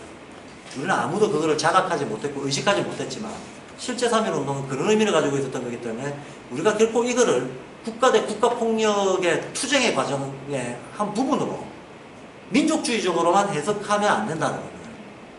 이거는 인류의 정신적 유산이 될 수가 있고 보편적 가치가 될 수 있는 사건이었는데 왜 이거를 민족적 독립운동, 정치적 저항운동의 하나로만 보느냐는 거예요. 그렇게 봐서는 우리는 발도르프의 어떤 자유로운 인간상과 연결시킬 고리가 너무나 약해져 버립니다. 연결시키기 위해서가 아니고 실상이 그랬다는 거예요. 실상이. 3.1운동의 그 실상을 바라보지 않으면 설명할 수 없는 사건이었다. 그리고 이 3.1운동이 그런 어떤 규제적 이념으로서의 강력한 에너지를 가지고 있었기 때문에 사실 우리가 잘 모르지만 3.1운동으로 인해서 전 세계 평화운동이라고 하는 게 촉발이 된 바가 있어요. 당장에 그의 오사운동이 일어났습니다. 중국에서. 오사운동은 3.1운동의 이념과 내용을 그대로 따가지고 일어난 거예요. 그리고 바로 그 다음에 1919년 그 다음에 국제연맹이 창설됐습니다. 전쟁하지 말고 세계 정부, 이게 칸트의 영구평화론에 나오는 거예요. 세계 정부로. 근데 칸트가 세계 정부는 일개 국가가 그런 것처럼 일개 국가가 국민들의 어떤 주권을 놓고 합의된 법을 가지고 이렇게 쫙 통일적으로 지배하는 거, 그거 세계 정부에서 불가능하고 그건 불가능하고 느슨한 연맹체만이 가능하다. 그래서 말은 세계 정부지만 실제로는 어떤 국가 같은 정부를 얘기하는 건 아니었습니다. 세계연맹. 그래서 그때 이름은 세계연맹이었고 지금 이름은 세계연합이잖아. 이 유엔이잖아요. 그 유엔의 이념이 철학적으로는 칸트한테 뿌리를 대고 있고 실천적으로는 3.1운동으로부터 시작되는 거예요. 우리가 비폭력 무저항운동이라고 하면 제일 먼저 떠올리는 게 간디죠. 그 간디가 3.1운동의 소식을 듣고 당시에 남아프리카 공화국에 있다가 급급 귀국을 해가지고 인도 국민의회파하고 합류를 하면서 본격적인 정치활동을 펴나가는데 그 정치활동 펴나갈 때 처음으로 비폭력 무장을 노선으로 채택을 한 거야. 조선에서 3.1운동은 그걸 최초로 드러냈지만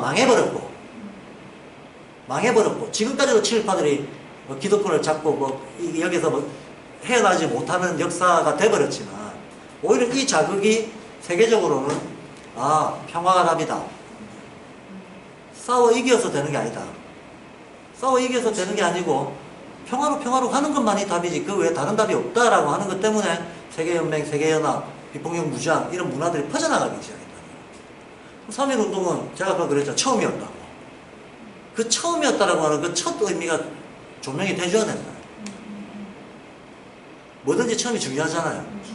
모든 운동에서 초기 조건이 중요해요. 이 초기 조건에 무엇을 담고 있었던가 하는 것을 밝히고 재조명하고 하는 것이 더없이 중요하다는 겁니다. 그래서 저는 이제 3.1운동이 그런 조금 더 정신사적이고 문명사적이고 거시적인 차원에서 인류 전체의 하나의 우리를 알아가는 인류가 인류를 이해해가는 인간의 발달을 이해해가는 하나의 여정으로 3.1운동을 되짚어봐야지 이거를 좁은 내셔널리즘으로 보지 말자라는 게 결국 하고 싶은 얘기고 그럴 때 우리가 발도르프의 정신하고 3.1운동의 정신이 정말 한 군데에서 만난다는 거예요. 그리고 한편으로 우리는 자부심을 가질 수 있습니다. 내가 독일인이 아니라서 인지학을 독일어로 이해 못하지만 그러나 이미 우리한테는 그런 도덕적 문화적 유전자가 있었다라는 거예요. 발도르프가 지향하는 그 의식적인 자유로운 인간을 지향하려고 하는 우리 내부의 유전자가 이미 있다라고 하는 것을 우리가 자각한다면 결코 발도르프 교육이라고 하는 것을 사대적인 관점에서 볼 수가 없다. 오히려 우리 내부에서 뭔가를 캐내려고 하는 노력으로 이 교육운동의 방향을 선회시킬 수 있다라고 하는 거. 제가 그런 거를 좀 얘기를 하고 싶어서 이 자유독립이라고 하는 강연을 만들게 됐습니다. 시간이 조금 오버했는데 그래도 딱 3시간 지켰습니다. 10분 오버해서 시작해서 10분 오버해서 끝나는 겁니다. 강연은 여기까지 하겠습니다.